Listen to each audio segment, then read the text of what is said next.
ஆராதனை வேணுமா இருந்தால் கொஞ்சம் நேரம் எடுங்க. செய்தி அரை மணி நேரம் தான் பத்தாதா?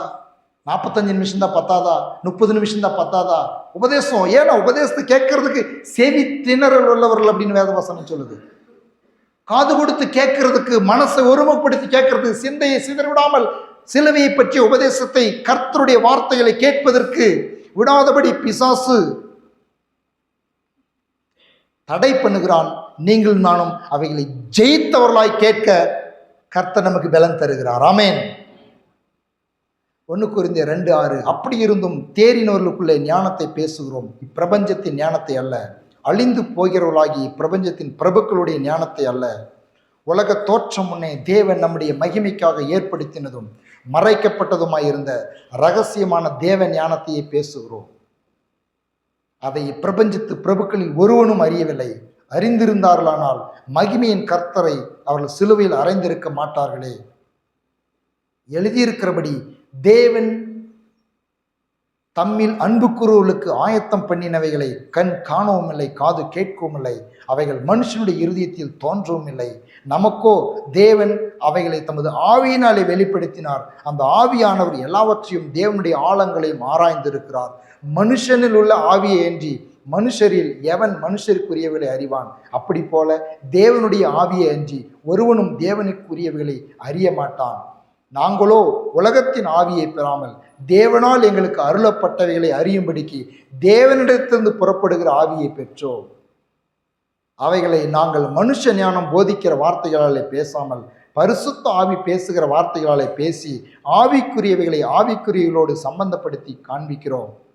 ஜென்ம சுபாவமான மனுஷனோ தேவனுடைய ஆவிக்குரியவைகளை ஏற்றுக்கொள்ளான். அவைகள் அவனுக்கு பைத்தியமாய் தோன்றும். அவைகள் ஆவிக்கேற்ற பிரகாரமாய் ஆராய்ந்து நிதானிக்கிற படுகிறவைகள் ஆனதால் அவைகளை அறியவும் மாட்டான். ஆவிக்குரியவன் எல்லாவற்றையும் ஆராய்ந்து நிதானிக்கிறான். ஆனாலும் அவன் மற்றொருவனாலும் ஆராய்ந்து நிதானிக்கப்படான். கர்த்தருக்கு போதிக்கத்தக்கதாக அவருடைய சிந்தையை அறிந்தவன் யார்? எங்களுக்கோ கிறிஸ்துவின் சிந்தை உண்டாயிருக்கிறது. 1 கொரிந்தியர் 2வது அதிகாரம் அதில் 6வதுலேருந்து 15 வசனங்கள் இப்படி சொல்லப்பட்டிருக்கிறது. என்ன சொல்லுகிறது? நாங்களோ, எல்லாரும் சொல்லுங்க, நாங்களோ உலகத்தின் ஆவியை பெறாமல் தேவனால் எங்களுக்கு அருளப்பட்டவைகளை அறியும்படிக்கு தேவனிடத்திலிருந்து புறப்படுகிற ஆவியையே பெற்றோம். அதனால தான் பாருங்க, பரிசுத்த ஆவியின் அபிஷேகம் அவ்வளவு அவசியம் என்று நான் சொல்லுகிறேன். ஏன் தெரியுமா? பரிசுத்த ஆவியினுடைய நிறைவும் பரிசுத்த ஆவியானுடைய வெளிப்படுத்துதலும் பரிசுத்த ஆவியானவரால் நம்முடைய மனக்கின் திறக்கப்பட்டதுமான நிலை இல்லை என்று சொன்னால் வசனத்தை கேட்பதற்கு, தேவனுடைய வார்த்தையை கேட்பதற்கு, சிலுவையை பற்றிய உபதேசத்தை கேட்பதற்கு நமக்கு பொறுமை இருக்காது. அப்படி கேட்டாலும் அது விளங்காது. பரிசுத்த ஆவியே அன்றி, பரிசுத்த ஆவியினாலே அன்றி கிறிஸ்துவை தேவனுடைய குமாரன் என்று ஒருவனும் ஏற்றுக்கொள்ள மாட்டான் என்று வேதவசனம் சொல்லுகிறது. அப்ப பரிசுத்தாவின் அபிஷேகம், பரிசுத்தாவினுடைய நிறைவு, பரிசுத்தாவினால் நாம் நிரப்பப்பட்டிருப்பது, பரிசுத்தாவினால் ஒவ்வொரு நாளும் நாம் நடத்தப்படுவது, பரிசுத்தாவில் நிறைந்து ஜெபிப்பது மிகவும் அவசியம். தேவனுடைய ஆவியே அன்றி, எல்லாம் சொல்லுங்க, தேவனுடைய ஆவியே அன்றி தேவனை அறிந்து கொள்ள முடியாது. ஆகவேத்தான் உம்மை எங்களுக்கு வெளிப்படுத்தும் அப்படின்னு சொல்லி நாம் கேட்கிறோம். அவரை வெளிப்படுத்தலைனாக்கா, அவருடைய வார்த்தையின் மூலமாக நமக்கு வெளிப்படுத்தலைனாக்கா நம்மளால் அவரை அறிந்து கொள்ள முடியாது. நம்முடைய வாழ்க்கையில் சிலுவையில் அறையப்பட்ட இந்த இயேசு என்னவாயிருக்கிறார்? நம்முடைய வாழ்க்கையில் அதுதான் இன்னைக்கு அறிந்து கொள்ள போகிறோம். என்னவாயிருக்கிறார்? சிலுவையில் அறையப்பட்ட இயேசு நமக்கு என்னவாயிருக்கிறார்? என்னவாயிருக்கிறார்? பாடணும் பாட்டில் அவர் சிங்காசனத்தில் வீற்றிருக்கிறார். இந்த சிலுவையில் அறையப்பட்ட இயேசு நமக்கு நல்லவராக இருக்கிறார். நம்முடைய வாழ்க்கையிலே நன்மை செய்கிறவராக இருக்கிறார். வாசிக்கிற பாருங்க, இந்த இயேசுவை அறிந்து கொள்வதற்கும் இயேசு நம்முடைய வாழ்க்கையில் நாயகனாக இருப்பதற்கும் இயேசு இன்னும் கண்டுகொள்வதற்கும் விசுவாசிகளுக்கு, எபேசிய பட்டண விசுவாசிகளுக்கு ஒரு ஜெபத்தை ஏறெடுக்கிறார். யாரு? பவுல். எபேசியர் 1:16 அந்த ஜெபம் இருக்குது. எடுத்துக்காங்க எல்லாரும் கூட. 16 23 வரலும் வேதம் இருக்கிற அத்தனை பேர் எடுத்துக்காங்க. உங்களுக்காக நான் வாசிக்கிறேன். நீங்கள் அந்த வார்த்தையின் மேல் உங்கள் கண்களை வைத்து பார்த்து கொண்டே வாங்க. இடைவிடாமல் உங்களுக்காக ஸ்தோத்திரம் பண்ணி என் ஜெபங்களில் உங்களை நினைத்து, நம்முடைய கர்த்தராகிய இயேசு கிறிஸ்துவின் தேவனும் மகிமையின் பிதாவுமானவர் தம்மை நீங்கள் அறிந்து கொள்வதற்கான ஞானத்தையும் தெளிவும் அளிக்கிற ஆவியை உங்களுக்கு தந்தருள வேண்டும் என்று. ஹல்லேலூயா, ஹல்லேலூயா. கவனிக்கிறீங்களா? தம்மை நீங்கள் அறிந்து கொள்வதற்கான ஞானம் தெளிவையும் அளிக்கிற ஆவியை உங்களுக்கு தந்தருள வேண்டும் என்று. ஆவியின் அபிஷேகம் எதுக்கு? பரிசுத்தாவின் அபிஷேகம் எதற்கு? பரிசுத்தாவின் நம்மை நிரப்புகிறது எதற்கு? இயேசுவை இன்னும் மகிமையின் பிதாவுமானவர் தேவன், இயேசு கிறிஸ்துவின் தேவனும் மகிமையின் பிதாவுமானவர். எல்லாம் சொல்லுங்க, இயேசு கிறிஸ்துவின் தேவனும் மகிமையின் பிதாவுமானவரை நான் இன்னும் அறிந்து கொள்வதற்கு தேவையான ஞானம் தெளிவு கொடுக்கிற ஆவியை எனக்கு தாரும். ஆமென். இப்படி ஜெபிச்சிருக்கிறோமா? ஜெபிச்சிருக்க மாட்டோம். ஏன்னாக்கா எனக்கு தெரியும் அப்படின்றதான எனக்கு எல்லாம் தெரியும். அவரை பற்றி என்னங்க தெரிஞ்சு வச்சிருக்கிறோம்? நம்ம அவரை பற்றி தெரிஞ்சிருக்கிறது மிகவும் மிகவும் குறைவு. இந்த சின்ன புத்தியில அவருடைய அனந்த ஞானத்தையும், அவரை பற்றியும், அவருடைய வல்லமையை பற்றியும், அவருடைய மகத்துவ பற்றியும் இன்னைக்கு சொல்ல போறோம் பாருங்க. நீ நினைச்சு கூட பார்த்துருக்க மாட்டீங்க இப்படியெல்லாம் ஆண்டவர் இருக்கிறாரா அப்படின்னு சொல்லி. அவரை பற்றி அறியும் பொழுது தாங்க விசுவாசம் பெருகும். அதனால்தான் தேவனுடைய பிள்ளைகளுக்கு, ரட்சிக்கப்பட்டவர்களுக்கு சொல்லுகிறார், மகிமையின் பிதாவுமானவர் தம்மை நீங்கள் அறிந்து கொள்வதற்கு. இன்னும் என்னங்க அறியணும்? இன்னும் என்ன இயேசு பற்றி அறியணும்? இயேசு நல்லவர், வல்லவர், ரட்சகர், அவரின் பாவத்தை மன்னிச்சாரு, என்னை பர்வத்துக்கு கூட்டிட்டு போறாரு, ஏதோ ஒரு தேவைன்னா அவர்கிட்ட போய் நான் ஜெபம் பண்றேன், அவர் எனக்கு கொடுக்குறாரு. இவ்வளவுதான் அவர் அறிஞ்சிருக்கிறோம். அவர் நம்முடைய வாழ்க்கையின் எல்லா பகுதிகளிலும் அவர் இருக்கிறார் என்பதை இன்னும் அதிகமாக நாம் அறிய வேண்டும். தாம் நம்மை அழைத்ததினாலே நமக்கு உண்டாயிருக்கிற நம்பிக்கை என்னதென்றும், பரிசுத்தவான்களிடத்தில் தமக்கு உண்டாயிருக்கிற சுதந்திரத்தினுடைய மகிமையின் ஐஸ்வர்யம் என்னதென்றும், தாம் கிறிஸ்துவை மரித்தோர்ந்து எழுப்பி அவரிடத்தில் நடப்பித்த தமது பலத்த சத்துவத்தின் வல்லமையின்படியே விசுவாசிக்கிறவர்களாகிய நம்மிடத்திலே காண்பிக்கும் தம்முடைய வல்லமையின் மகா மேன்மையான மகத்துவம் என்னதென்றும் நீங்கள் அறியும்படிக்கு அவர் உங்களுக்கு பிரகாசமுள்ள மனக்கண்களை கொடுக்க வேண்டும் என்று வேண்டிக் கொள்கிறேன். எல்லா துரைத்தனத்துக்கும் அதிகாரத்துக்கும் வல்லமைக்கும் கர்த்தத்துவத்துக்கும் எம்மையில் மாத்திரமல்ல மறுமையிலும் பேர் பெற்றிருக்கும் எல்லா நாமத்துக்கும் மேலாய் அவர் உயர்ந்திருக்கத்தக்கதாக அவரை உன்னதங்களிலே தம்முடைய வலது பாசத்தில் உட்காரும்படி செய்து, எல்லாவற்றையும் அவருடைய பாதங்களுக்கு கீழ்ப்படுத்தி, எல்லாவற்றாலும் நிரப்புகிறவுடைய நிறைவாகிய சரீரமான சபைக்கு அவரை எல்லாவற்றுக்கும் மேலாக தலையாக தந்தருளினார். ஹல்லேலூயா, ஹல்லேலூயா. இந்த சிலுவையை பற்றி உபதேசம் இப்படி இருக்குதுங்க. சிலுவையில் அறையப்பட்ட இயேசு எல்லாவற்றுக்கும் மேலே இருக்கிறாராம். சபையை எல்லா நன்மைகளாலும் நிரப்புகிறவருடைய நிறைவாகிய சரீரமான சபைக்கு அவரை எல்லாவற்றுக்கும் மேலாக தலையாக தந்தருளினார். ஹல்லேலூயா. யாருங்க இவரு? சிலுவையில் அறையப்பட்ட இயேசு இன்னைக்கு எப்படி இருக்கிறாரு? அவர் சபைக்கு தலையாக இருக்கிறார். ஹல்லேலூயா. எல்லாம் சொல்ல என்ன, சில நேரத்தில் சொல்லுவாங்க, வீட்டில் எழுதி போட்டிருப்பாங்க, இயேசுவே இந்த வீட்டின் என்னது எங்கேயும் எழுதி போட்டதை பார்த்தலையா? வீட்டில் டோரெல்லாம் ஒட்டியிருப்பாங்க, பார்த்துருப்பீங்களா? நான் அந்த காலத்துலேருந்தே பார்த்துருக்குறேன். இயேசுவே இந்த வீட்டின், உங்களுக்கு யாரு தலைவர்? உங்க தலை யாரு? ஓஹோ, இவங்களாம் சொல்றாங்க எங்க வீட்டுக்காரம்மான்னு. நீங்களாம் சொல்றீங்க நாங்க தான் அப்படின்னு, அப்படிதானே? தலை யாருங்க? ஆமா, தலை இயேசுவா இருந்தாக்கா ரொம்ப நல்லா இருக்கும். ஆமென், ஹல்லேலூயா. இன்னைக்கு உலகத்தில் பாருங்க, எனக்கு சில நேரத்தில் நான் உலகத்தில் போயிட்டு இருக்கும்போது அவங்க அப்படி கூப்பிடுவேன், தலை அப்படின்வாங்க. நான் ஆச்சரியப்படுறது, யாரப்பா தலையாக வச்சிருக்கிற, ரொம்ப ஆபத்து. நடிகரையும் லவ்வரையும் யாரையோ தலையாக வச்சு தலை கெட்டு போனவங்களை பார்த்துருக்குறீங்க. இயேசு தலையாக வச்சா தலை கெட்டு போகாது, வாழ்க்கை நல்லா இருக்கும். ஆமென். இப்போ இயேசு தலையாக இருக்கிறார். சரீரமான சபைக்கு எல்லாவற்றுக்கு மேலாக தலையாக தந்திரினார். எல்லாம் என் வாழ்க்கைக்கு தலைவர் இயேசு, என் குடும்பத்துக்கு தலைவர் இயேசு. என் வேலையில் தலைவர் இயேசு. என்னுடைய எல்லா பகுதியிலும் இயேசுவே தலைவர். அப்போ இயேசு தலைவராக இருந்தால் என்ன பண்ணுவார்? இயேசு தலைவராக இருந்தால் என்ன பண்ணுவாங்க தெரியுமா? இந்த உலகத்தெல்லாம் பாருங்கள், அந்த தலை அப்படின்னு சொல்லி சில பேரை வச்சுக்கோங்க. தலைக்கு சொல்லிட்டே அப்படின்வாங்க. தலைக்கிட்ட கேட்டு தான் எதனாலும் பண்ணுவாங்க. ஏன்னா அதுதான் தலை. அதனால தான் எல்லாம் குட்டிச்சோர போகிறது, எல்லாம் எப்படியோ போயிடுது. யாரை தலையாக வைக்கணுமோ அவங்கள தலையாக வைக்காத கொஞ்சம் பணம் படைச்சவனையும், அது இப்போலாம் அந்த தலைலாம் கொஞ்சம் கம்மியாக இப்போலாம் பாஸ்ன்னு ஆயிடுச்சு. எப்படி தெரியுமா? பாஸ் வேறு பாஸ்ன்னு கூப்பிடத்துக்கு ஆரம்பிச்சிட்டாங்க. இந்த பாஸு தலையெல்லாம் உங்களுக்கு எங்களுக்கு ஒத்து போகுது. நம்ம இருக்கிற ஒரே ஒரு பாஸு, நம்ம இருக்கிற ஒரே ஒரு தலை.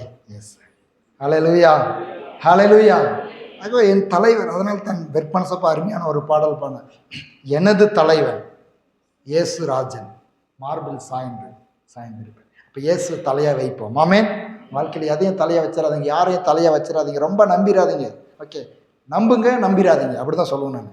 நம்பாதையே வாழ்க்கை நடத்த முடியாது. மனைவியை நம்புங்க, நம்பிடாதீங்க. கணவனை நம்புங்க, நம்பிடாதீங்க. ஃப்ரெண்டை நம்புங்க, நம்பிடாதீங்க. எப்படி நம்புறீங்க? தலையளவுக்கு நம்பிடாதீங்க, தலையளவுக்கு அன்பு காட்டுறாதீங்க. அது ரொம்ப ஆபத்தில் போய் முடிஞ்சிடும். வேண்டாம், இயேசு மாத்திரமே தலையாக இருக்கட்டும். ஆமென். எல்லாம் சொல்லும், என் வாழ்க்கையில் இயேசு மாத்திரமே தலை. ஆமென், ஹல்லேலூயா. இந்த தலைவர் யாருங்க? எல்லாரும் உலகத்தில் யாரையோ தலைவரை வச்சுருக்காங்க. நம்ம தலைவர் இயேசுன்னு சொல்கிறோமே, இந்த தலைவர் யாருன்னு சொல்கிறோம் பாருங்கள். இந்த தலைவர் எப்பேற்பட்டவன்றதை காண்பிச்சு கொடுத்தாக்கா இந்த தலைவர் நீங்கள் மாற்றவே மாட்டீங்க. வாழ்க்கை முழுவதும் உங்களுடைய வாழ்க்கையில் என்னுடைய வாழ்க்கையிலும் இவரையே தலைவராக நம்ம வச்சுக்குவோம். ஏன்னா அப்பேற்பட்ட தலைவர் இவர், சிறந்த தலைவர் இவர், வல்லமையுடைய தலைவர் இவர், மிக மேன்மையான தலைவர் இவர். உங்களுக்காக எனக்காகவும் எல்லாவற்றையும் செய்து முடித்த தலைவர் இவர். ஆமென். எபேசியர் 1:3 வாசிக்கிறோம் பாருங்க. அதுல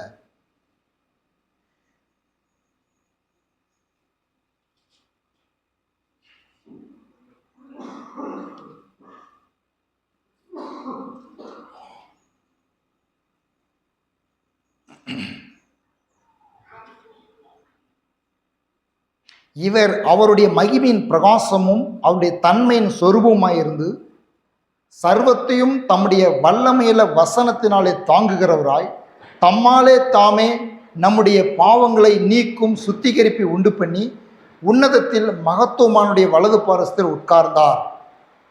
தம்முடைய வசனத்தினாலே தாங்குகிறவராய். எல்லாரும் சொல்லுங்க, வசனத்தினாலே தாங்குகிறவராய். நீங்களும் நானும் தலைவர்னு சொல்லிக் கொள்கிறோமே, இந்த நல்ல தலைவர் எப்பேற்பட்டவர்னாக்கா அவருடைய வசனத்தினாலே தாங்குகிறார். வசனத்தினாலே தாங்குகிறவராய். எதில் தாங்குறாராம்? வசனத்தை. அப்பதான் வார்த்தையினாலே தாங்குகிறார் அவர். பாருங்க எப்பேற்பட்ட தலைவர் இவர். அப்படின்னா என்ன அர்த்தம்னாக்கா, வார்த்தையினாலே தாங்குகிறவர் அப்படின்னு சொன்னா என்ன அர்த்தம்னாக்கா, அவருடைய வார்த்தைக்கே அவர் வல்லமை உண்டு. ஹல்லேலூயா. இப்போ பாரு, உலகத்துலேயே அது உலகத்தோடு ஒப்பிட்டு பார்க்கும் பொழுதே உங்களுக்கு புரியும். இப்போ ஒரு தலை அப்படின்னு யாரோ ஒருத்தர் தலைவர் அப்படின்னு வச்சுட்டு இருக்காங்கன்னு வச்சுக்கா, அந்த தலைவருடைய வார்த்தைக்கு பவர் இருக்குதா? பவர் இருக்குதா இல்லையா? இருக்குது. அப்போ உலகத்தில் மனுஷனாக இருந்து ஒரு மனுஷனை நியமித்துக் கொள்கிற அந்த தலைவராக இருக்கிறவனுக்கு அவனுடைய வார்த்தைக்கு பவர் இருக்குதுனாக்கா, இந்த தலைவர் வானத்திலும் பூமியிலும் எல்லாவற்றுக்கும் மேலானவர். இவர் தலையாய் இருக்கிறவர். இவருடைய வார்த்தையினாலே தாங்குகிறார் என்று சொன்னால் இவர் சொல்ல ஆகும், கட்டளையிட நிற்கும். ஹல்லேலூயா. ஆகவே அவருடைய வார்த்தையை நாம் எடுத்துக்கொண்டு, மரியாள் அப்படிதான் சொன்னாங்க, உம்முடைய வார்த்தையின்படியே எனக்கு ஆகட்டும். ஏன்னா அந்த வார்த்தை சொன்னா அப்படியே ஆகும். அப்போ வார்த்தையினால் அவர் தாங்குகிறார் அப்படின்னாக்கா, அந்த வார்த்தையை நாம் விசுவாசித்து ஏற்றுக்கொள்ளும் பொழுது அந்த வார்த்தையின்படி நம்முடைய வாழ்க்கையில் நடப்பதற்கு அவர் தம்முடைய வல்லமையை வார்த்தையில் வைத்திருக்கிறார் என்பதை காண்பிக்கிறது. ஏசாயா 53:2-7 வாசிக்கிற பாருங்க. இந்த தலைவரை பற்றி, இளங்கிளையைப் போல வறண்ட நிலத்திலிருந்து துளிர்க்கிற வேரை போலவும் அவருக்கு முன்பாக எழும்புகிறார். அவருக்கு அழகும் இல்லை, சௌந்தரியம் இல்லை. அவரை பார்க்கும்போது நாம் அவரை விரும்பத்தக்க ரூபம் அவருக்கு இல்லாதிருந்தது. அவர் அசட்டை பண்ணப்பட்ட ஒரு மனுஷரால் புறக்கணிக்கப்பட்ட ஒரு துக்கம் நிறைந்த ஒரு பாடு அனுபவித்தவருமாய் இருந்தார். அவரை விட்டு நம்முடைய முகங்களை மறைத்து கொண்டோம். அவர் அசட்டை பண்ணப்பட்டிருந்தார், அவரை எண்ணாமற் போனோம். மெய்யாகவே அவர் நம்முடைய பாடுகளை ஏற்றுக்கொண்டு நம்முடைய துக்கங்களை சுமந்தார்.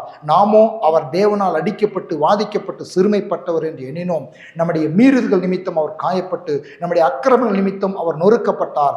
நமக்கு சமாதானத்தை உண்டு பண்ணும் ஆக்கினை அவர் மேல் வந்தது. அவருடைய தழும்புகளால் குணமாகிறோம். நாம் எல்லாரும் ஆடுகளைப் போல் வழி தப்பி தெரிந்து அவனவன் தன் தன் வழியிலே போனோம். கர்த்தரோ நம் எல்லாருடைய அக்கிரமத்தை அவர் மேல் விலப்பண்ணினார்.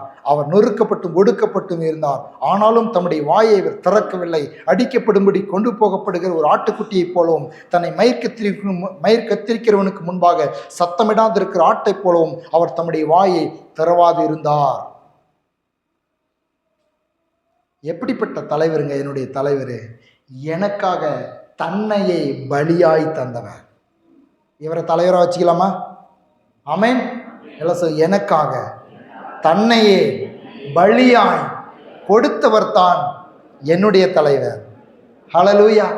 ஏன் அவரை தலைவர்னு சொல்கிறேன்? ஏன் அவர் தலையாக என்னை வச்சிருக்கிறேன்? ஏன் முதலாவது நான் அவரை வச்சிருக்கிறேன்னாக்கா, என்னுடைய கன்னடத்தில் இந்த ஒரு வசனம் இப்படி சொல்லுது. 5வது வசனம் நினைக்கிறேன் கನ್ನಡத்தில், ನಮಗೆ ಸುಕ್ಷೇಮವನ್ನು ಉಂಟು ಮಾಡುವ ದಂಡನೆಯನ್ನು ಆತನು ವಹಿಸಿಕೊಂಡನು.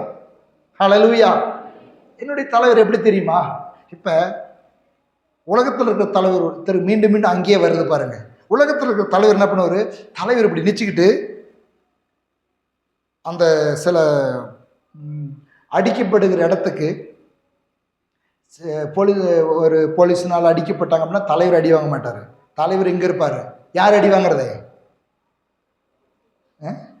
அவரை தலைவரை வச்சுட்டு இருக்கிறாங்களே, அவங்க தான் அடி வாங்கணும், அவங்க தான் ஜெயிலுக்கு போகணும், அவங்க தான் போய் ரோட்டில் வைக்கணும்.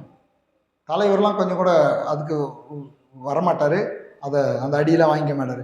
என் தலைவர் எனக்காக அடிக்கப்பட்டவர். ஹல்லேலூயா. ஆகவேத்தான் அவரை நான் தலைவர்னு சொல்லுகிறதுல பெருமை கொள்கிறேன். என் பாடுகளை ஏற்றுக்கொண்டு, என் துக்கங்களை ஏற்றுக்கொண்டு, என்னுடைய நல்வாழ்வுக்காக தன்னையே பலியாய் தந்தவர் இயேசு.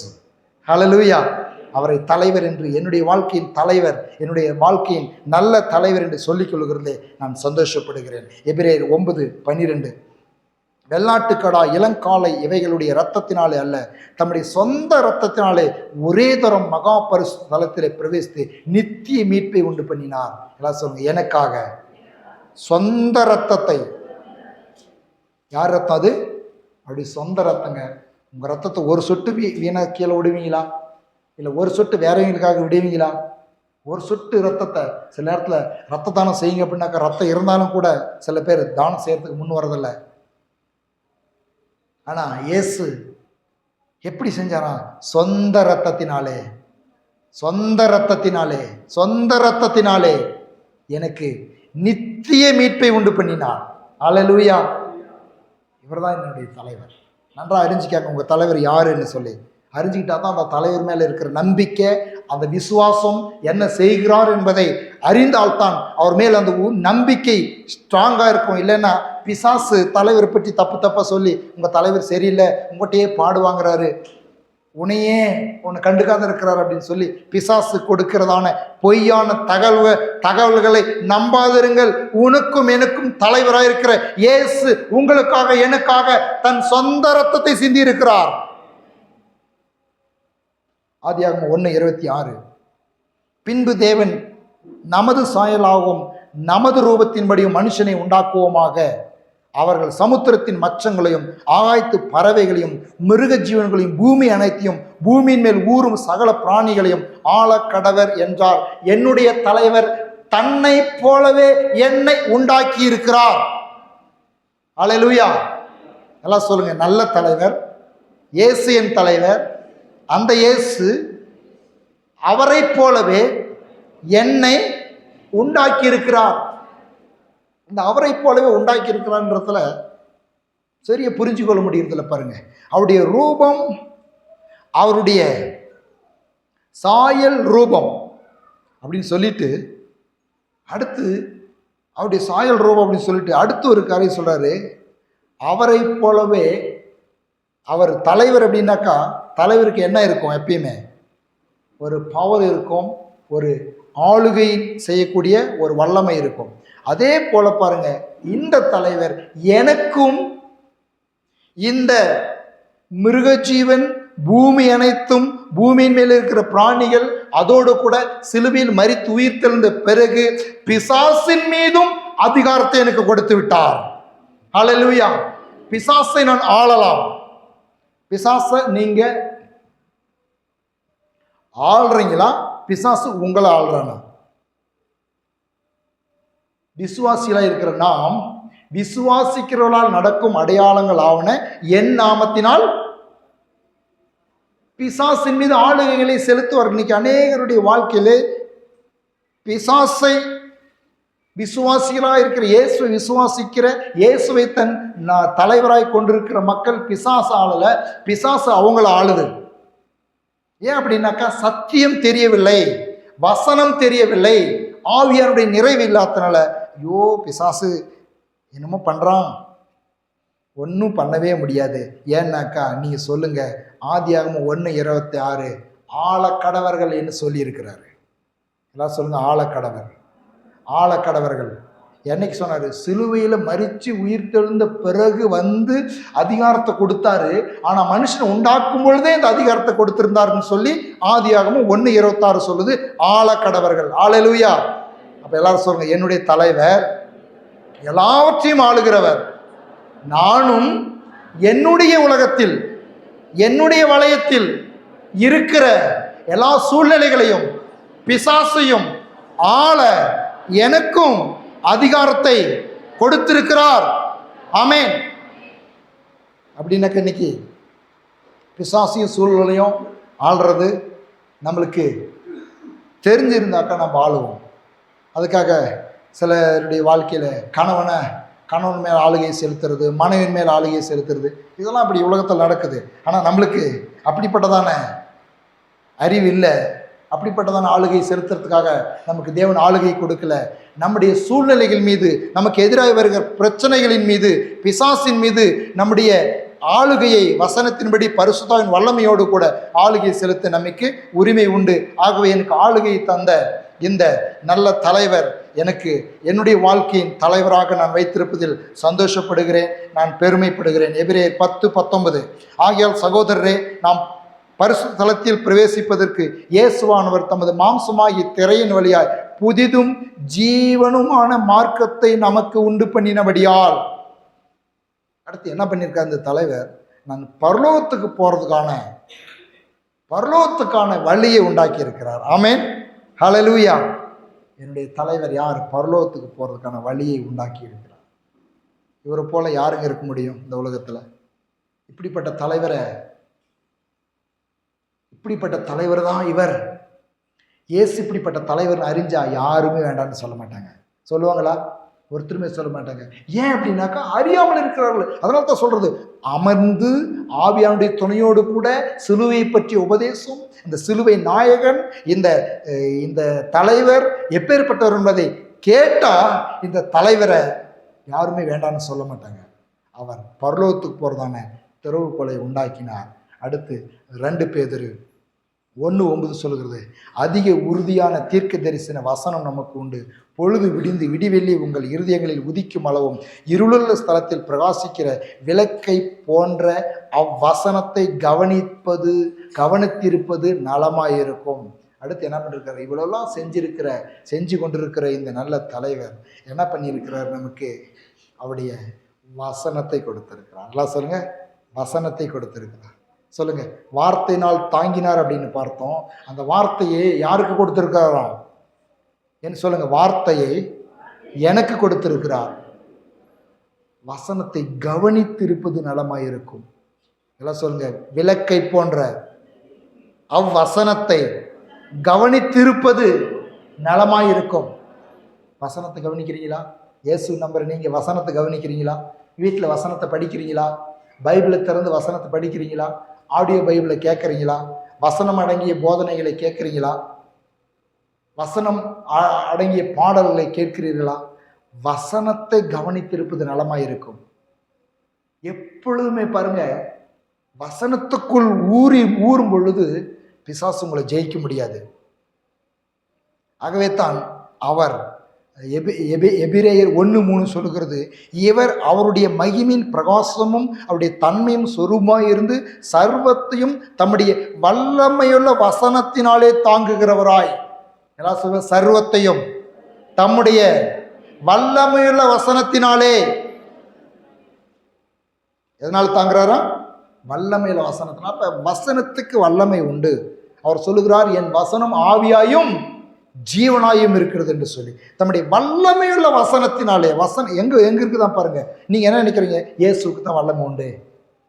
உண்மைதான், அந்த இயேசு வல்லமை இல்லைன்னு யாரு சொன்னாங்க? பரிசுத்த ஆவியானவருக்கு தான் வல்லமை உண்டு. நல்லது, இல்லைன்னு யாரு சொன்னாங்க? ஆனா வசனம் சொல்லுது வல்லமையுள்ள வசனம். நல்லா சொல்லுங்க, வல்லமையுள்ள வசனம். தம்முடைய வார்த்தையை அனுப்பி அவர்களை குணமாக்குகிறார். வார்த்தை அனுப்பி உலகத்தை சிருஷ்டிக்கிறார். வார்த்தை அனுப்பி. அதனால்தான் இந்த வல்லமையுள்ள வசனம், வல்லமையுள்ள வார்த்தை என்பதை 100% அந்த நாட்களே அறிந்திருந்தான். அப்ப சொல்றான், ஆண்டவரே, எங்க வீட்டுக்கு நீங்க வரலன்னா பரவாயில்ல, நீங்க ஒரு வார்த்தை சொல்லும், என் வேலைக்காரன் சொஸ்தமான். வார்த்தைக்கு வல்லமை உண்டு. அதே வல்லமை இன்றைக்கும் எழுதி என்னுடைய கைகளில் கொடுக்கப்பட்டிருக்கிற அந்த வார்த்தைக்கு இன்றைக்கும் வல்லமை உண்டு. அந்த வார்த்தையை நாம் மிகவும் கவனமாய் நாம் வாசிப்பது, தியானிப்பது. அதனால்தான் சங்கீதக்காரன் முதல் சங்கீதத்திலே சொல்லுகிறான், கர்த்தருடைய வேதத்தில் இரவும் பகலும் தியானமாய் இருக்கிற மனுஷன் பாக்கியவான். அவன் நீர்க்கால்களில் ஓரமாய் நடப்பட்டு தன் காலத்தில் தன் கனியை தருகிற இலையுதிராத இருக்கிற மரத்தை போல் இருப்பான். அவன் செய்வதெல்லாம் வாய்க்கும். கர்த்தருடைய வசனத்தில் தியானமாய் இருக்கும் பொழுது, யோசுவா புஸ்தகத்தில் 1:5 சொல்லுகிறது, இது வலதுபுறம் இடதுபுறம் சாயாது இருப்பதாக, உன் வாயை விட்டு பிரியாது இருப்பதாக. நாள் முழுதும் வசனத்தை பேசுங்க. கர்த்தரை எக்காலத்திலும் ஸ்தோத்தரிப்பேன், அவர் துதி எப்பொழுதும்.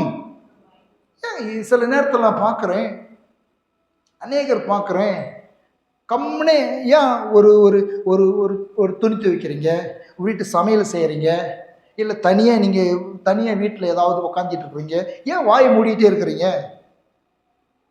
ஸ்தோத்திரம் சொல்லுங்க, அந்நிய பாஷையில் பேசுங்க, பாட்டு பாடுங்க, ஏதோ தெரிஞ்ச வசனத்தை அறிக்கை பண்ணுங்க. ஏன் கமெண்ட் இருக்கிறீங்க? இதெல்லாம் பாருங்க, பிசாசும்படி சின்ன சின்ன தந்திரம் விட்டு கொடுக்காதீங்க. உதடு எப்பொழுதுமே தேவனே. அவன் சொல்றான், கர்த்தரை நான் எக்காலத்திலும் ஸ்தோத்தரிப்பேன், அவர் துதி. ஆமா, ஆராதனை போது மாத்திரம் அவர் துதி என் வாயில.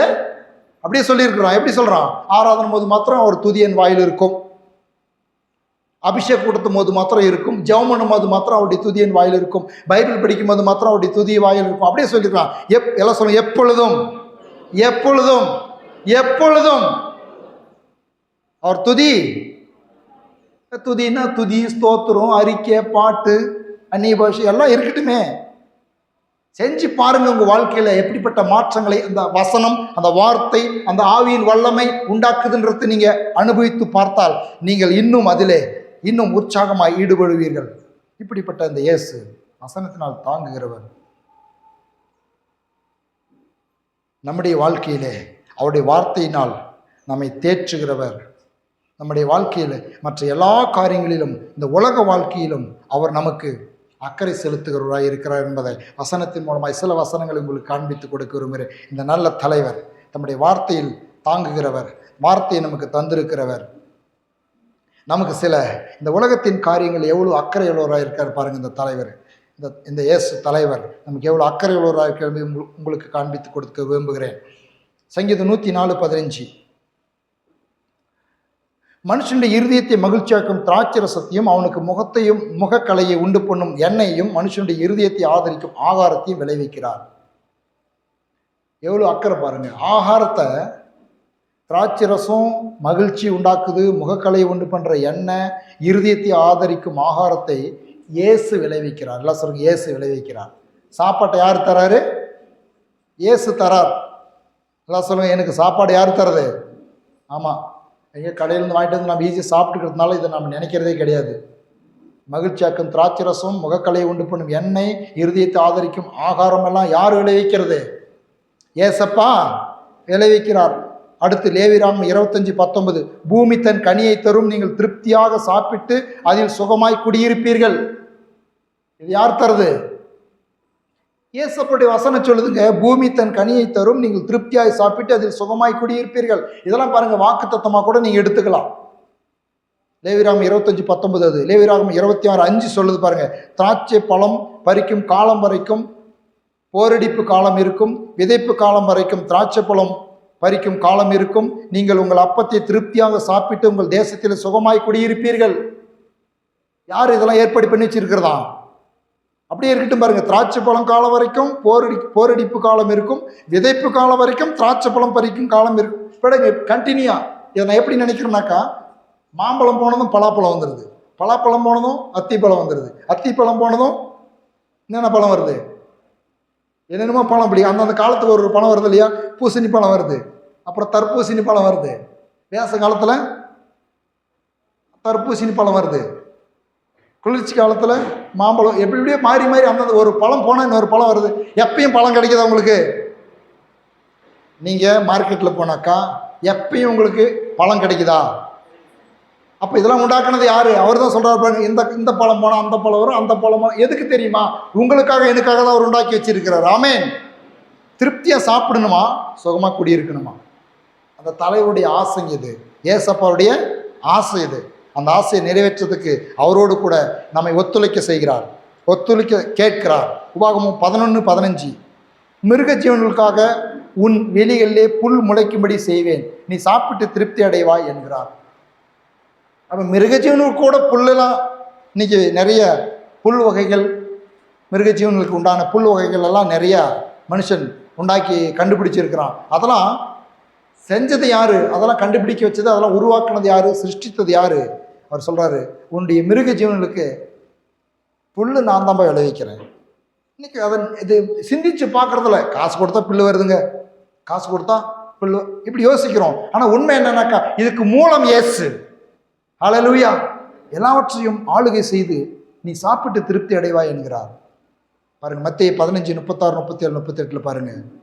அந்த 7 அப்பங்களையும் அந்த மீன்களையும் எடுத்து ஸ்தோத்திரம் பண்ணி பிட்டு தம்முடைய சீஷர்களிடத்தில் கொண்டு வந்து சீஷர்கள் ஜனங்களுக்கு பரிமாறினார்கள். எல்லாரும் சாப்பிட்டு திருப்தி அடைந்தார்கள். மீதியான துணிக்கைகளை 7 குடை நிறைய எடுத்தார்கள். ஸ்திரீகளும் பிள்ளைகளும் தவிர சாப்பிட்ட புருஷர் 4000 பேராய் இருந்தார்கள். எல்லாரும் சாப்பிட்டு திருப்தி அடைந்தார்கள். அப்போ சாப்பாட்டில் எவ்வளோ ஒரு அக்கறை பாருங்க அவருக்கு. சாப்பாட்டில் நம்ம நல்லா சாப்பிடணும் அப்படின்றதுல அவர் எவ்வளோ ஒரு அக்கறை உள்ளவராக இருக்கிறார். நம்ம திருப்தியாக சாப்பிடணுன்றது நினச்சி கூட பார்த்துருக்க மாட்டோம். நாங்கள் அவர் நம்ம சாப்பிட்றது என் அப்பாவுக்கு இஷ்டம்.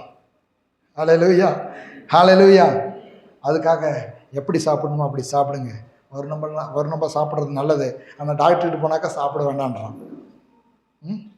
அப்போ ஞானத்தோடு சாப்பிட்றதுக்கும் தேவன் நம்மளுக்கு டாக்டருங்களை வச்சிருக்கிறாரு. ஓகே, அதுக்காக ஸ்தோத்திரம். அடுத்து வாசிக்கிற பாருங்க, 2 கொரிந்தியர் 9, 10, 11 வாசிக்கிறேன். வாரி இறைத்தான், ஏழைகளுக்கு கொடுத்தான், அவனுடைய நீதி என்றென்னைக்கும் நிற்கும் என்று எழுதியிருக்கிறபடியாகும். விதைக்கிறவனுக்கு விதையையும் புசிக்கிறதுக்கு ஆகாரத்தையும் அளிக்கிறவர். யார் இவர்? எல்லாம் சொல்ல, புசிக்கிறதற்கு ஆகாரத்தை அளிக்கிறவர். புசிக்கிறதுக்கு ஆகாரத்தை யார் கொடுக்கறது?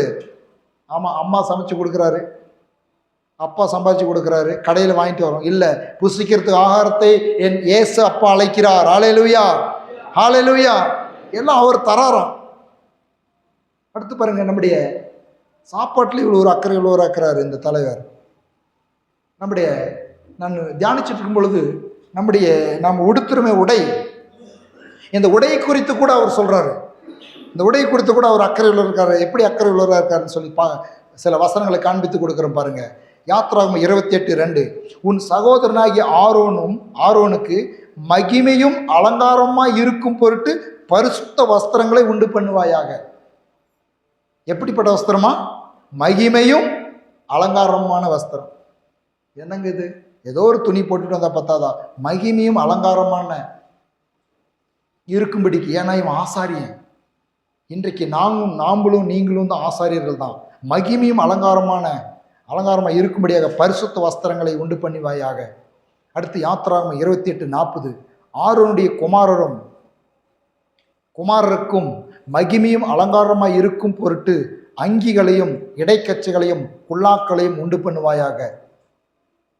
இதெல்லாம் எங்கேருந்து வந்ததுன்னு நினைக்கிறீங்க? நீங்கள் போனது காசு கொடுத்து வாங்கிட்டு வந்துடுறது ஈஸியாக. அதெல்லாம் கர்த்தரை நினைக்கிறதே கிடையாது. பாருங்கள், சாப்பாட்டில் நம்ம போடுற உடையில அக்கறை செலுத்தி நல்ல சாப்பாடு நல்ல துணி போடணும்னு நினைக்கிற ஒரு நல்ல தலைவர் இருப்பார் என்று சொன்னால் அவர் இயேசு தலைவர் மாத்திரமே. ஹல்லேலூயா. உடைக்காக அதனால்தான் குமாரருக்கும் மகிமையும் அலங்காரமாக இருக்கும்பட்டு அங்கிகள், இடைக்கச்சைகள், குல்லாக்கள் போடுறீங்களே, என்னென்னமோ ட்ரெஸ் அழகழகா, அதெல்லாம் யார் உண்டு பண்ணது? அவர் மைண்டில் இருந்ததுனால தான் ஏதோ ஒரு மனுஷ மைண்டில் அது அவர் அந்த ஞானத்தை அவனுக்கு கொடுத்தாரு. அழகான உடைகளை அவன் நெய்யும்படியாக, அழகான உடைகளை அவன் அதை உருவாக்கும்படியாக அவனுக்கு தேவன் தான் அந்த மனிதர்களுக்கு அந்த ஞானத்தை கொடுத்து, இடைக்கச்சைகள், கொல்லாவு போடுறதெல்லாம் சொல்றாரு பாருங்க. இதெல்லாம் செஞ்சு போட்டு அலங்காரமா மகிமையா இருங்க. புதிய ஏற்பாட்டில் வரும்பொழுது அற்புதமாக பேசுகிறாருங்க ஏசப்பா. 6:28, மத்திய 6:28 பாருங்க. உடைக்காக நீங்கள் கவலைப்படுகிறது என்ன? காட்டு புஷ்பங்கள் எப்படி வளருகிறது என்று கவனித்து பாருங்கள். அவைகள் உழைக்கிறதும் இல்லை, நூற்கிறதும் இல்லை. என்றாலும் சாலமோன் முதலாய் தன் சர்வ மகிமையிலும் அவைகள் ஒன்றைப் போலாகிலும் உடுத்தி இருந்ததில்லை என்று உங்களுக்கு சொல்லுகிறேன். அற்ப விசுவாசிகளே, இன்றைக்கு இருந்து நாளைக்கு அடுப்பிலே போடப்படும் காட்டுப்புல்லுக்கு தேவன் விதமாய் உடுத்துவித்தால் உங்களுக்கு பெஸ்டா உடுத்துவிப்பது நிச்சயம். ஆமென். ஹல்லேலூயா. என்னை நன்றாய் உடுத்துவிப்பது கேரண்டி. அவர் அப்படியே சொல்றாரு. அதனால தான் நான் கடந்த நாட்களில் சொன்னேன், பரிசுத்த ஆவியை கொடுப்பது கேரண்டி, நன்மைகளை கொடுப்பது கேரண்டி. இங்கு சொல்றாரு நல்ல உடை, நல்ல உணவு கொடுப்பது கேரண்டி. சாப்பாடு இல்லாத சொல்லுவாங்க, ஐயோ மழையே இல்லைங்க, சாப்பாட்டுக்கு பஞ்சம் வந்துடும் அப்படின்னு சொல்லுவாங்க. மழையே இல்லைங்க, தண்ணிக்கு பஞ்சம் வந்துடும். நான் சொன்னேன், இன்னும் 10 வருஷத்துக்கு மழை பெய்யலைனாலும் சாப்பாடு தண்ணியும் கிடைக்கும். ஏன்னா அவர் மாறாதவர்.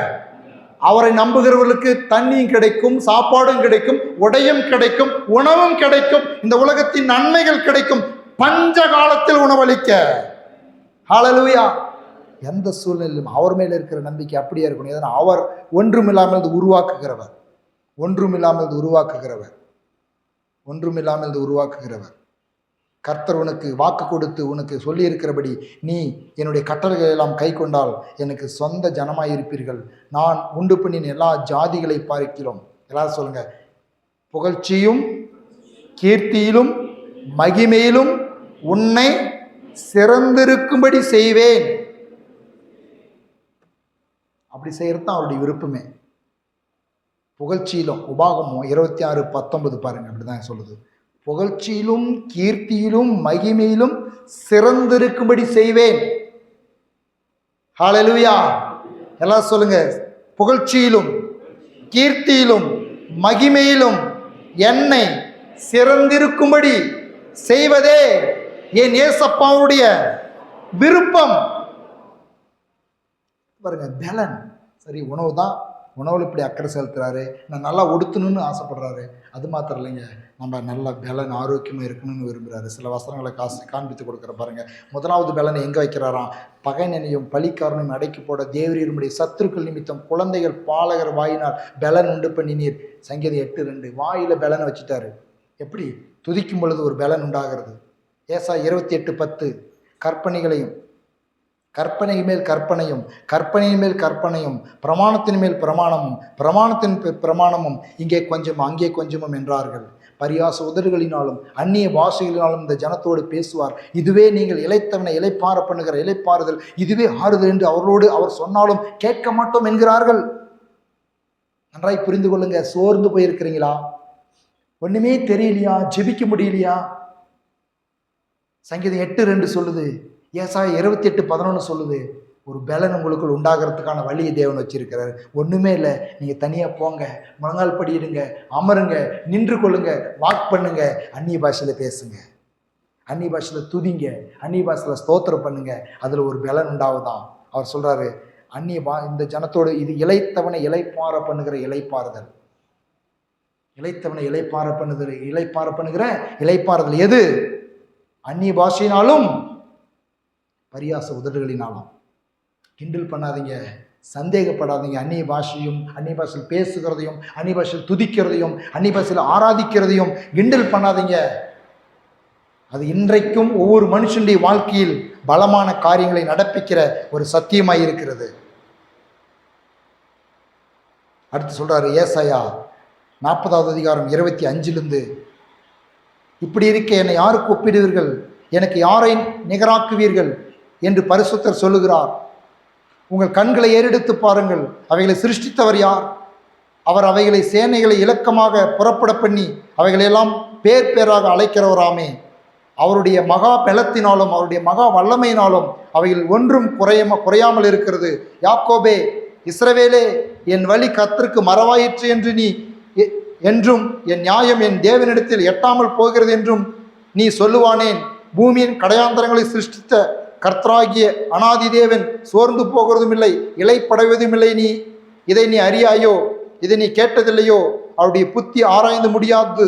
சோர்ந்து போகிறவனுக்கு ஒரு பலன் கொடுத்து சத்துவம் இல்லாத சத்துவத்தை பெருக பண்ணுகிறார். இளைஞன் இலைப்படைந்து சோர்ந்து போவார்கள், வாலிபரும் இடறி விழுவார்கள். கர்த்தருக்கு காத்திருக்கிறவர்களோ புதுபலன் அடைந்து கழுகுகள் போல செட்டைகளை எடுத்து எழும்புவார்கள். அவர் ஓடினாலும் இலைப்படையார், நடந்தாலும் ஹல்லேலூயா.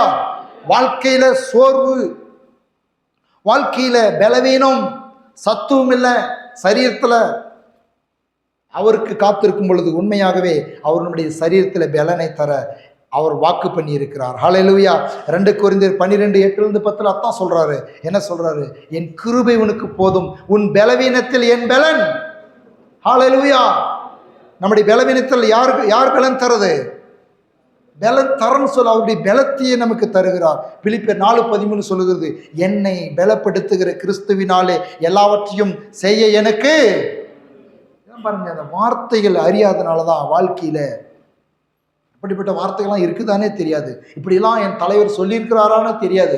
இப்படியெல்லாம் என் மேல் அக்கறை செலுத்துறாரா, என் உணவுல, என் உடையில, என்னுடைய பலத்துல நினைச்சு பார்க்கணும். வசனங்கள், அதுக்குத்தான் வசன தியானம். வசனத்தை தியானிப்பது, வாசிப்பது, கேட்பது, பாடுவது எவ்வளவு அவசியம் பாருங்க. உபாகம் 8:17-18 வாசிக்கிறேன் பாருங்க. என் சாமர்த்தியம் என் கைபலனும் இந்த ஐஸ்வர்யத்தை எனக்கு சம்பாதித்தது என்று நீ உன் இருதயத்திலே சொல்லிக் கொள்ளாமல் இருக்க எச்சரிக்கையாக இருந்து. ஒரு வார்னிங் கொடுக்கிறாரு இந்த நல்ல தலைவர். வார்னிங் கொடுக்க என்ன சொல்றாரு தெரியுமா? சில நேரங்களில் இப்படிப்பட்டதான எண்ணங்கள் நம்மளுக்கு வந்துடுது. நான் பாடுபட்டு சம்பாரிச்சேன், நான் கடினமாக உழைச்சேன், என் வேலையில் நான் உண்மையாக இருந்தேன், இப்படியெல்லாம் நம்ம சொல்லிக்கிறோம். உண்மைதான், அது இல்லைன்னு சொல்லலை.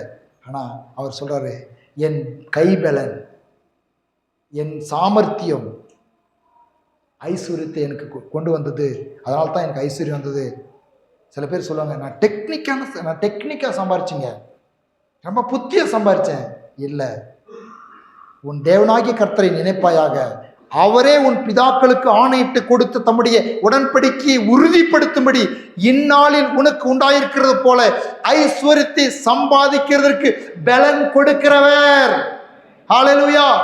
ஒவ்வொரு நாளும் நம்முடைய வாழ்க்கையில ஏதாவது ஒரு ஐஸ்வர்யத்தை, பணத்தை, பொருளை ஈட்டும்படியாய் நமக்கு ஒரு வாய்ப்பு உண்டானால் அது அவரால் உண்டாகிறது. ஒரு தாயார் ஆடு மேய்ச்சி கொண்டிருந்தாங்க. அடிக்கடி அவங்களை பார்க்கும் பொழுது நான் சொல்லுவேன், ஆமா இயேசு நம்புங்க அப்படின்னுவேன். ஆனால் நம்புறேன்னு சொல்லுவாங்க, வாங்க ஆண்டவர் ஆராதிக்கலான்னு. என்ன சொல்லுவாங்க? டைம் இல்லைன்னு சொல்லுவாங்க. டைம் இல்லைங்க, ஆடு மேய்க்கணும், மாடு மேய்க்கணும், மாட்டெல்லாம் பார்த்துக்கணும், வீட்டாண்ட ஆள் இல்லைன்னு சொல்லுவாங்க. இன்னைக்கு ஏறக்குறைய 1 வருஷம் 2 வருஷமா படுக்கையாக இருக்கிறாங்க. நான் கேட்டேன், இன்னைக்கு யார் ஆடு மேய்க்கிறாங்க, இன்னைக்கு யார் மாடு மேய்க்கிறாங்கன்னு கேட்டேன். அப்படியே கேட்டேன் அவங்ககிட்ட. எனக்கா என் பலன், எனக்கு சாமர்த்தியம் இருக்குது, என் வேலையை பார்க்கணும், நான் சம்பாதிக்கணும். இன்னைக்கு யார் சம்பாதிக்கிறா? ஒவ்வொரு நாளும் நிற்பதும் நிர்மூலமாகாமல் இருப்பதும் அவருடைய கிருபை. ஹல்லேலூயா. மேன்மை பாராட்ட ஒன்றுமில்லை, பெருமை பாராட்ட ஒன்றுமில்லை. ஆகவே தலைவருடைய இந்த நல்ல உள்ளத்தை நாம் புரிந்து கொள்ளும் பொழுது நம்முடைய உள்ளத்தில் மேன்மை வராது. அவர்தான் எனக்கு பலன் கொடுக்கிறார். ஐஸ்வர்ய சம்பாதிக்கு பலன் தருகிறார். 1 ரூபாயை சம்பாதிக்கிறதுக்கு ஒரு வழி உண்டானோ அவர் பலன் கொடுக்கலன்னா ஒன்றும் பண்ண முடியாதுங்க. எத்தனையோ பேருடைய வாழ்க்கையில நீங்க பார்த்துருக்க முடியும். ஆசை இருக்கும், உழைக்கலான்னு உழைக்க முடியாது. வேலை செய்யலான்னு ஆசை இருக்கும், செய்ய முடியாது. சத்து இல்லை, இளம் வயதிலேயே ஒண்ணுமே இல்லை, பலன் இல்லை. சரீரத்துல ஒரு 10 கிலோ வெயிட் தூக்க முடியல. காரணம் என்ன? கர்த்தர் பலனா இருந்தா முதிர் வயதிலும் பசுமையும் புஷ்டியுமாய் இருப்பாய். ஆமேன். நம் உழைக்க வேண்டிய அளவுக்கு உழைக்கிறதுக்கு நமக்கு பலனை அவர்தான் தருகிறார். எழுந்து நிற்போம். Thank you Jesus. ஹல்லேலூயா. இந்த நல்ல தலைவர் நம்முடைய வாழ்க்கையிலே எப்படிப்பட்ட காரியங்களை செய்கிற வசனம் பாருங்க, எவ்வளவு வசனங்கள் நமக்கு அவரை பற்றி வெளிப்படுத்துகிறது. இவரை அறியறதுக்குத்தான் ஆவியானவர் தேவை நம்மளுக்கு. அதனால்தான் மகிமையின் தேவனை அறிந்து கொள்ளும்படியான அறிவை தரும்படியாய் உங்களுக்கு மனக்கண்கள் திறக்கப்பட வேண்டும் என்று அப்போஸ்தலனாகிய பவுல் ஜெபிக்கிறார். இந்த நல்ல கர்த்தர், இந்த நல்ல தலைவர் நம்முடைய வாழ்க்கையிலே தொடர்ந்து நிச்சயமாகவே நம்மை நடத்தவும், நம்முடைய காரியங்களை அக்கறை செலுத்தி நம்மை பரிசுத்தமாய் வெற்றியாய் அவருக்கு பிரியமான விதத்தில் கீர்த்தியும் புகழ்ச்சியுமாய் வைக்க அவர் ஆசையுள்ளவராய் இருக்கிறார். இன்னும் அவர் மேல் உள்ள நம்பிக்கை வசனத்தின் அடிப்படையில், எல்லாரும் சொல்லுங்க, வசனத்தின் அடிப்படையில். வசனம் சொல்கிற மாதிரி அவரை நம்ம நம்பணும். சும்மா நான் இயேசு நம்புகிறேன், இயேசு நான் ஆராதிக்கிறேன், நல்லது. வசனம் சொல்லுகிற மாதிரி வசனத்தை நாம் உறுதியாய் பிடித்து கொள்ள வேண்டும். வசனத்தின் மூலமாய் வருகிற நன்மைகளை நாம் ஒரு நாளும் நாம் மறக்கவே கூடாது. தேவனுடைய வார்த்தை நம்முடைய வாழ்க்கையில் இன்றைக்கும் நன்மைகளை கொண்டு வந்து கொண்டு தான் இருக்கிறது. அதை நாம் விசுவாசிப்போம், அறிக்கை பண்ணுவோம். ஒரு சில வசனங்களை அறிக்கை பண்ணி நாம் ஜெபிக்க போகிறோம். ஏசாயா 41:8 நான் வாசிக்கிறேன். என்னோடு கூட நீங்கள் எல்லாரும் சொல்லுங்க. என் தாசனாகி இஸ்ரவேலே, நான் தெரிந்து கொண்ட யாக்கோபே, என் சிநேகிதனான ஆபிரகாமின் சந்ததியே, நான் பூமியின் கடையாந்தரங்களிலிருந்து உன்னை எடுத்து அதன் எல்லைகளிலிருந்து அழைத்து வந்து, நீ என்னுடைய தாசன், நான் உன்னை தெரிந்து கொண்டேன், நான் உன்னை வெறுத்து விடவில்லை என்று சொன்னேன். நீ பயப்படாதே, நான் உன்னுடனே இருக்கிறேன், திகையாதே, நான் உன் தேவன், நான் உன்னை பலப்படுத்தி உனக்கு சகாயம் பண்ணுவேன், என் நீதியின் வலது கரத்தினால் உன்னை தாங்குவேன். இதோ உன்மேல் எரிச்சலாயிருக்கிற யாவரும் வெட்கி லட்சையடைவார்கள், உன்னோடே வழக்காடுகிறவர்கள் நாசமாகி ஒன்றுமில்லாமல் போவார்கள். உன்னோடே போராடினவர்களை தேடியும் உன்னோடே யுத்தம் பண்ணின மனுஷர் ஒன்றுமில்லாமல் இல்பொருள் ஆவார்கள்.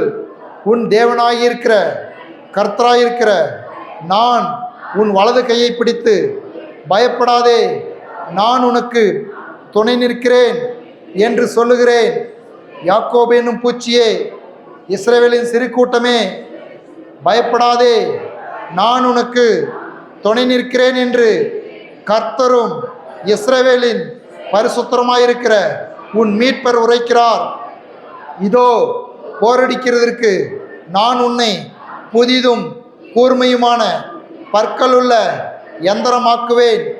நீ மலைகளை மிதித்து நொறுக்கி குன்றுகளை பதருக்கு ஒப்பிடுவாய், அவைகளை தூற்றுவாய். அப்பொழுது காற்று அவைகளை கொண்டு போய் சுழல் காற்று அவைகளை பறக்கடிக்கும். நீயோ கர்த்தருக்குள்ளே களிகூர்ந்து இஸ்ரவேலின் பரிசுத்திற்குள்ளே மேன்மை பாராட்டி கொண்டிருப்பாய்.